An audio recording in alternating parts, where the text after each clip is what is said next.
as you sit here with your eyes closed, you can choose to focus on almost anything.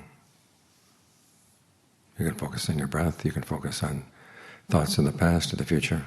You're free to choose.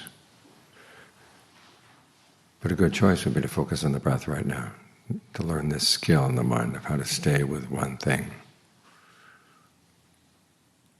We say that we make up our minds to do something, but often they don't stay made up. They unravel.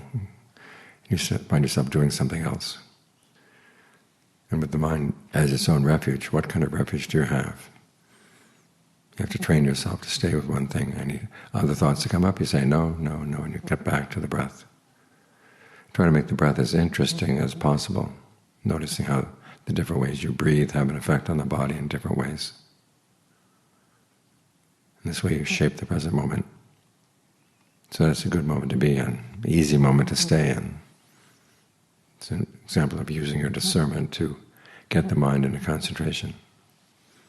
This is the theme you see throughout the forest tradition. It's not simply that we practice the precepts and then when we're good at the precepts we do concentration, and then when we're good at the concentration we start on discernment practice. All three have to work together. It requires discernment in order to follow the precepts properly, and it requires discernment to get the mind to settle down. You need to know when a defilement comes up, that it is a defilement, and then what to do with it.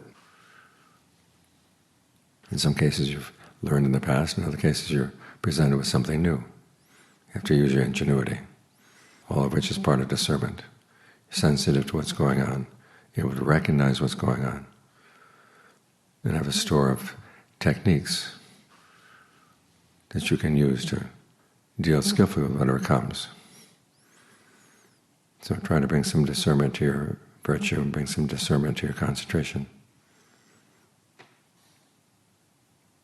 And that way you're not only shaping the present moment, you're also shaping your past and your future. Because you could be acting on different impulses right now, but you've chosen good impulses to act on, which means you're giving more importance to them. You're not just being driven around by past forces, you're choosing which past forces you want to go with.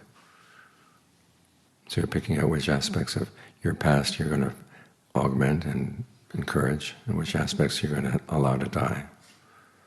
And that way you shape the future. You want to do this in a wise way. After all, as the Buddha said, wisdom begins with the question, what when I do it will lead to my long-term welfare and happiness. So you're not concerned only with the present moment, but you're also concerned with long-term consequences.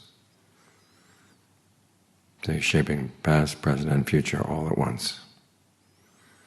So do your best to shape them in a good way.